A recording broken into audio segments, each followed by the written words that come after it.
saúde e bem-estar.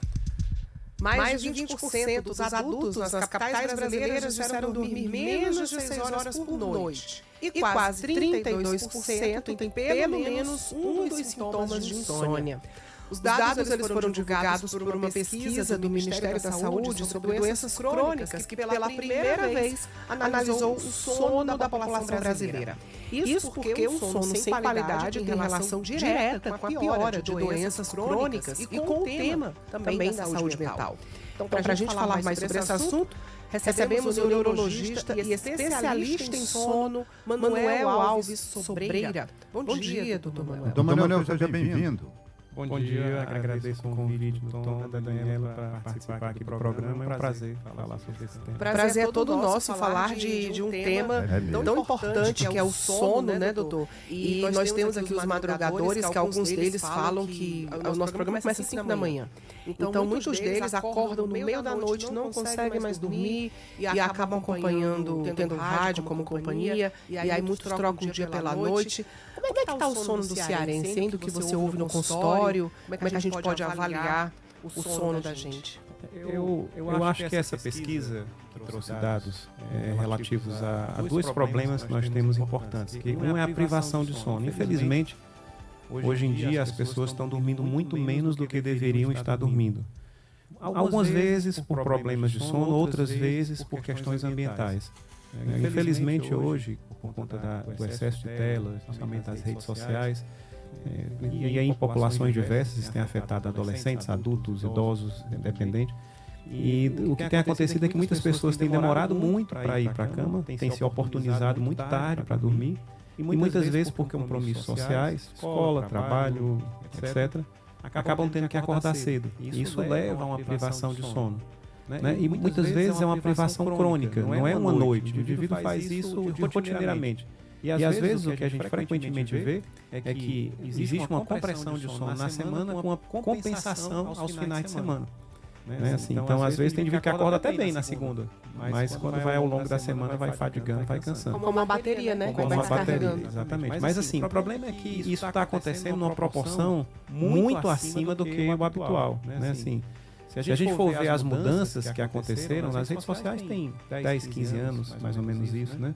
A eletricidade tem em torno de 90 anos, 100 anos, tem em torno disso. Então, se a gente pegar as pessoas mais atrás, eles dormiam no momento em que esquecia. O sol era quem determinava novamente a oportunidade do sono. E levantavam quando acontecia, quando o sol aparecia. Hoje não, hoje você não tem prática. O que é dia, o que é noite? A academia funciona 24 horas, o supermercado funciona 24 horas, a farmácia funciona 24 horas, tudo funciona 24 horas. Então, assim, as pessoas perderam um pouco a referência de qual é o momento adequado para dormir. Isso traz prejuízos importantes, né? Traz prejuízos importantes. E esse prejuízo, por exemplo, quando a gente fala assim, uma noite perdida de sono, você não recupera nunca mais. Isso é verdade? Assim, não é tão, assim, não é uma noite perdida. O problema é a cronicidade do problema. Eventualmente, às vezes acontece, por exemplo. Semana passada, o colega passou a noite no velório, uma situação específica de uma noite, ele compensando no dia seguinte, isso não é um grande problema. O problema é a rotina. O problema é isso se transformar parte da rotina da pessoa. É como se a pessoa, na rotina dela, não tivesse tempo para o sono. Ou, infelizmente, como as pessoas veem hoje, veem o sono como uma perca de tempo. Isso é o que a gente escuta. Mas aí eu estou perdendo tempo. Você não está perdendo tempo.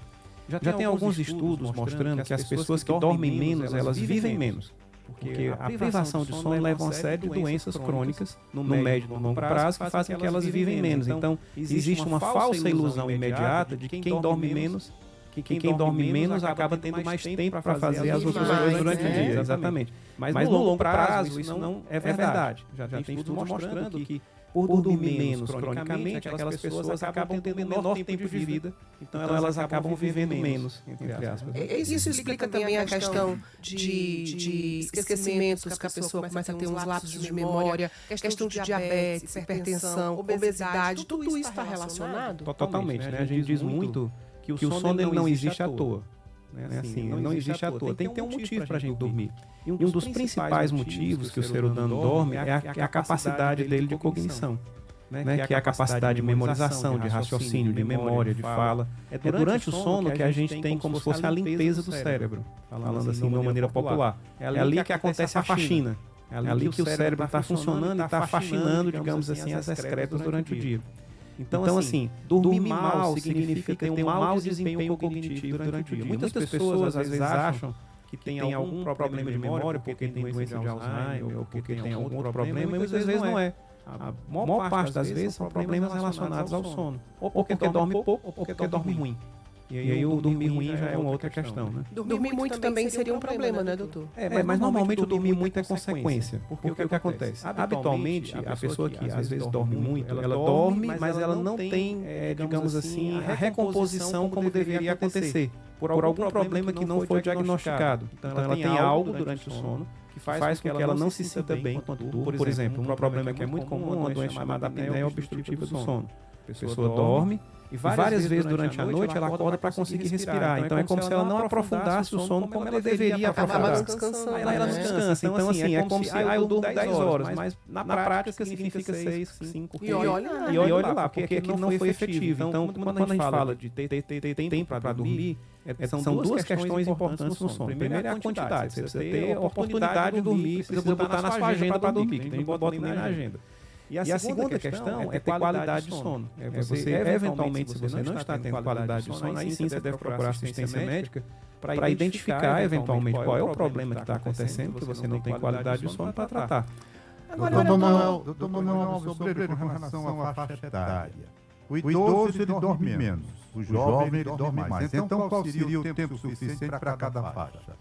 Deixa eu lhe dar uma resposta para isso mais fácil, porque assim, se a gente pegar a média populacional, estou botando a média populacional, eu diria que a média populacional de necessidade de sono é em torno de 7 horas e meia a 8, a média. Mas se eu fizer uma correlação, por exemplo, com a altura, se eu fizer assim, qual a média populacional de altura? Não sei, deve ser em torno de 1,75 a 1,80, não sei, 1,70, 1,75. Mas tem indivíduo que tem 2 metros, tem indivíduo que tem 1,50. A mesma coisa acontece com o sono. Então tem indivíduos que precisam de menos tempo de sono e tem indivíduos que precisam de mais tempo de sono. Então uma boa resposta para isso é o seguinte: o tempo de sono que você precisa é aquele tempo suficiente para você se sentir bem, restabelecido. Então tem indivíduos que dizem assim, eu durmo 6 horas e fico muito bem com 6 horas. Esse é o seu tempo necessário de sono, porque isso é algo geneticamente herdado. A gente não modifica. É lógico que quando o indivíduo diz assim, eu só durmo 4 horas. 4 horas é muito pouco, 6 horas às vezes para alguns indivíduos é muito pouco. Se eu tiver que dar um número mágico, seria em torno de 7 horas e meia, 8. Mas isso não é uma verdade absoluta para todas as pessoas, né? Eu sei. Isso também, como você está falando, muda de acordo com a faixa etária. Porque você pega um indivíduo, um adolescente, que está em fase de crescimento, em fase de desenvolvimento, isso faz com que ele tenha uma necessidade de sono maior do que o idoso, que naturalmente dorme menos. Naturalmente dorme um pouco menos. Eu, por exemplo, a minha faixa de... Agora eu durmo bem, né? Negócio de dormir, meu sono é bom, é pai d'égua, né? Apagão. 5 horas. Quando eu durmo 5 horas e meia, já ultrapassou o meu limite. Mas é como o senhor falou, eu acordo maravilhosamente bem recompensado. Durmo muito mesmo. E tem mais. Na hora que caio na cama, aquele questão de 1 minuto, se chegar muito, já estou dormindo, entendeu? Isso é bom. Aí isso acorda 5 horas e meia, 6 horas, se sente bem, é o suficiente. Agora tem que realmente a pessoa se sentir bem, restabelecida, né? E no dia seguinte não acontecer de ficar sonolenta, dormindo em momentos que não se deve dormir, em situações inapropriadas. Como é que a gente pode perceber, doutor, que a gente está com privação do sono? Porque muita gente fala muito que dorme um tempo até razoável, mas quando acorda mais cansado do que foi dormir. Isso, mas normalmente isso acontece por um problema, como eu falei, na qualidade do sono. Que aí vem a questão da apneia. Isso, aí você tem doenças que fazem que o sono seja fragmentado. O nosso sono, ele tem que passar por algumas fases. A gente começa no sono mais superficial e vai aprofundando o sono. E chega aquela fase do sono, que é a fase do sono REM, que é aquela fase em que você tem os sonhos. Se o indivíduo não faz as fases adequadas de sono, isso leva a uma fadiga, a um cansaço, a uma sonolência, a uma desatenção no dia seguinte. Então, é como eu falei, não é só tempo. Tempo é um ponto relativamente relevante. É qualidade de sono. É ter você conseguir ter uma qualidade adequada. Doutor Manuel Alves, com relação à pessoa que fica dependente desses alprazolam da vida, feito dorme a custa de remédio, como sair de uma situação dessa e que consequência pode trazer? Isso é um problema no longo prazo. Veja bem, as medicações tarja preta, eu vou incluir o alprazolam, né? Eles são medicamentos que ajudam a dormir no curto prazo, mas aí a gente tem dois problemas quando a gente utiliza no longo prazo. Primeiro, é que você começa a criar uma tolerância, que a gente chama. Você toma um comprimido de 0,5 miligramas, por exemplo, depois de um tempo aquele 0,5 não é mais suficiente, você precisa passar para 1, depois você precisa passar, e assim vai sucessivamente. Então isso é um primeiro problema.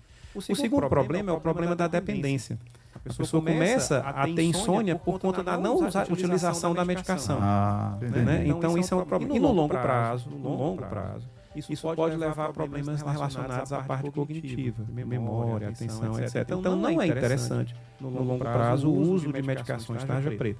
Eles podem ser utilizados, né, num curto prazo, para alguma situação específica, mas o tratamento daquela condição que está levando à insônia deve ser estabelecido para que isso não perpetue de maneira... O que a gente vê, infelizmente, é muita parte das pessoas tomando por indicação do vizinho, né?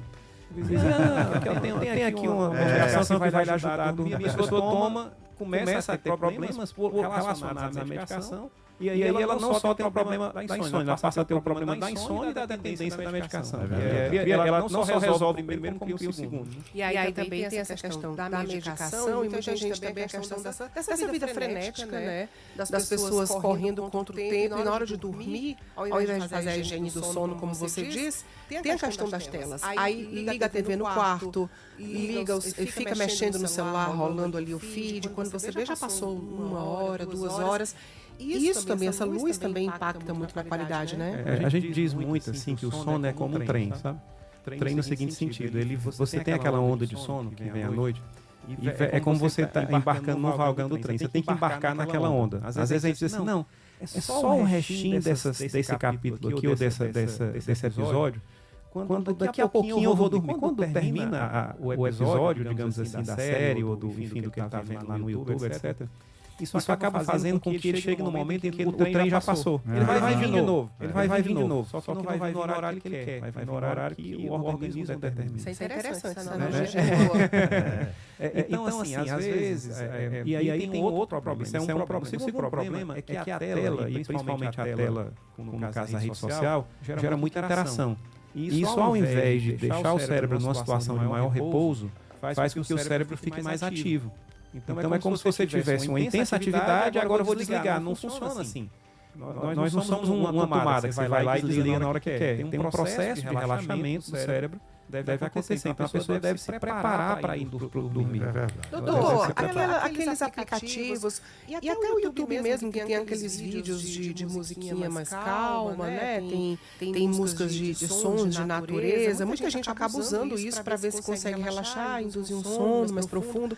Aquilo funciona de verdade? É exatamente isso. Você fazer uma transição. Então assim, funciona desde que isso não vire um ambiente, não leve problemas para o ambiente. Então, por exemplo, às vezes colocar na tela da televisão que fica na frente da cama uma iluminação muito grande em troca de uma música relaxante não é interessante. Mas se isso vai ficar com o celular invertido ali, só para ouvir a música e fazer um momento de preparo, de relaxamento, pode ser sim o seu efeito positivo. Então, é uma maneira de você criar uma rotina para, digamos assim, se preparar para dormir. Se preparar para dormir. Isso eu acho que é positivo. Obviamente não funciona para todos, mas para uma parte das pessoas pode ser benéfico. Olha, eu estava ouvindo, Tom, essa questão da gente, que a gente acorda 3 horas para vir para cá, e aí eu fui tentar de colocar esses sons. Então para que as pessoas saibam escolher o som. Eu vou colocar o som da floresta. Aí eu sempre escuto da chuva, né, para relaxar e dormir, eu vou colocar o da floresta. Aí eu estava lá quase cochilando quando o macaco deu um grito. Aqueles bichos de ave, né, também. Eu acordei de um susto para conseguir dormir de novo. Então era para relaxar, mas não funcionou não. Então eu queria estudar. Às vezes é mais barulho. É hora que os animais saem ali. Exatamente, eu soube escolher o meu som. Normalmente é água relaxante, cachoeira, tinha que ser uma coisa de passarinho. oceano, né? Exatamente. Tem um ouvinte aqui que pergunta para o senhor, falamos agora de remédios, né, tarja preta e tudo, mas tem a questão da melatonina também. Como é que funciona a questão da melatonina para o idoso? Ela está perguntando. A melatonina é um problema, na verdade, porque o que acontece? A melatonina é um hormônio endógeno que o nosso organismo produz. Existe uma crença popular de que a melatonina é algo inofensivo, e não é bem assim. A melatonina é um hormônio que é produzido pelo nosso organismo, é um sinalizador de sono, ele sinaliza que a gente vai dormir. Então, quando a gente toma um hormônio externo, o que acontece é que a nossa produção endógena ela começa a ser reduzida, porque o nosso organismo começa a detectar que a nossa, digamos assim, que a melatonina foi tomada e que eu não preciso produzir. Isso vai levando a um longo prazo a uma redução da produção endógena. Então, não é interessante o uso a longo prazo de melatonina de maneira indiscriminada. É lógico que tem algumas situações, e aí tem situações específicas de doença em que está recomendada a utilização de melatonina. Mas aí eu acho que isso tem que ser avaliado caso a caso, num ambiente adequado, que é o ambiente da assistência médica. Então é por isso que chega aqui a pergunta que acaba complementando o que você acabou de dizer, que a pessoa fala assim, olha, eu não sinto sono. A gente pode deixar de produzir a melatonina, porque eu já fiz muita coisa ensinada. Hoje eu estou na medicação. Na verdade, assim, a melatonina ela não é um indutor do sono. Existe um erro na melatonina. A melatonina é que a gente chama de regulador do ritmo circadiano. O nosso organismo ele funciona com vários ritmos ao longo de 24 horas. Então a gente tem, por exemplo, o horário da alimentação do almoço. Você já sabe que está chegando a hora do almoço, não por conta do relógio que você está vendo, aí você começa a ter o alerta do estômago, né? Sim. Então, isso acontece por uma série de produções de hormônios no organismo que fazem com que isso aconteça. Isso também acontece com o sono. Quando vai chegando na sua hora do sono, mesmo que você às vezes não esteja em casa, você já vai percebendo que tem uma mudança, vai começando a dar uma sonolência. Para vocês, por exemplo, que acordam cedo, deve ser horrível, por exemplo, sair à noite. Porque vocês têm o hábito de dormir cedo para acordar cedo. Esse é o hábito que você cria ao longo do tempo, são ciclos que acontecem ao longo de 24 horas. E a melatonina faz parte desses hormônios que sinalizam isso. Ela sinaliza para o organismo que é o momento de você dormir. Ela é produzida a cada 24 horas para que isso aconteça. A gente tem aqui participação de ouvintes aqui, tem nosso ouvinte que fala, o Cirli, eu desligo o celular às 7 da noite e não vejo TV depois de 9 da noite. 10 horas da noite já é a minha hora de dormir. E tem a Xandinha lá em Massachusetts, nos Estados Unidos, que está acompanhando a gente. Aí ela fala, eu às vezes, eu só durmo com a TV ligada. É o que me dá sono. E às vezes eu sonho com o que está passando na TV. Aí ela fala, isso é muito doido. A gente dorme, mas fica escutando o som. Aí o cérebro faz a gente sonhar com o que está passando na TV. Aí esse tipo de sono aqui já não é aquele sono muito restaurador, né, doutor?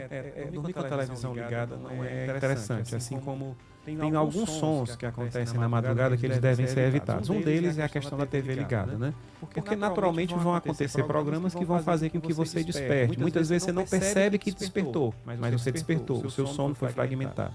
Um outro barulhinho que atrapalha muito o sono é o WhatsApp.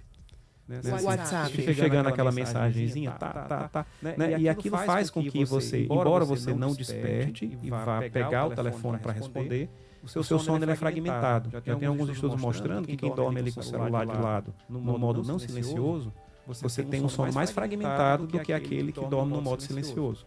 Então, uma recomendação é desligar esses equipamentos eletrônicos ou colocar no modo silencioso, avião, enfim, como preferir, para que não fique acontecendo esses barulhos intermitentes que fazem com que o seu sono se fragmente.